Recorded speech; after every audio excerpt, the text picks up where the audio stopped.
మీరు క్రైస్తవులు అని చెప్పుకుంటున్నారు కదా, దానికి కారణం ఏంటి అని అడిగినప్పుడు క్రైస్తవులు ఏం చెప్తారంటే, నేను ఫలానా చర్చికి వెళ్తాను కాబట్టి నేను క్రైస్తవుని అని చెప్తూ ఉంటారు. నేను బైబిల్ చదువుతాను కాబట్టి క్రైస్తవుడిని అని చెప్తూ ఉంటారు. అదేవిధంగా యేసు ప్రభువు నా స్వంత రక్షకునిగా నేను స్వీకరించాను కాబట్టి నేను క్రైస్తవుడిని లేకపోతే విశ్వాసిని అని చెప్పుకుంటూ ఉంటారు.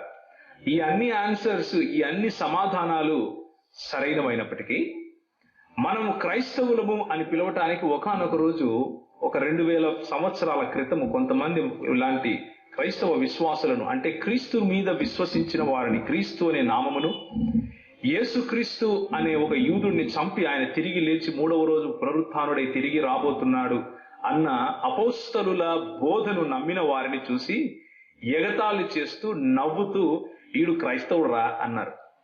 అదేదో గొప్ప పదము అని అనుకోకండి.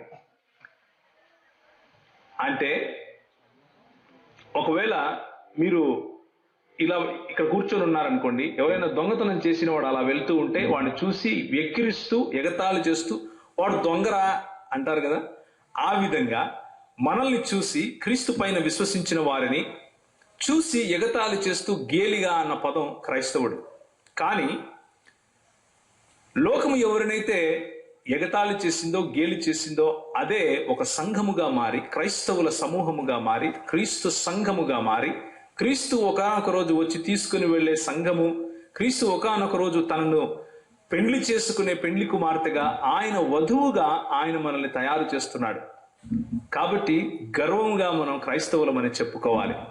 మన జీవితంలో ఏదైనా ఉంది గర్వించదగ్గ విషయము అంటే, నా చదువు కాదు, నా అందము కాదు, నా భాషలు కాదు, నా భోజనము కాదు, నా ఆస్తులు కాదు, ఇంకేవి కాదు, కేవలము క్రీస్తు మాత్రమే అని పౌలు చెప్తాడు.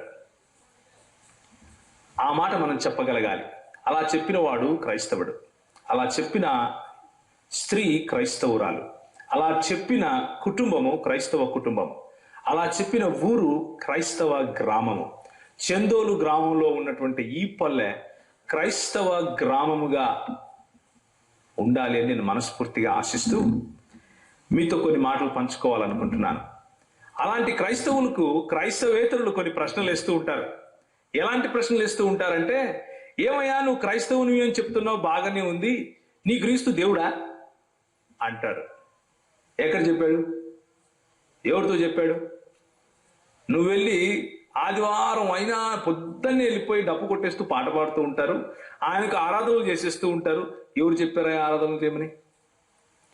ఆయన ఒక మనుషుడు, ఆయన నీలాగా నాలాగా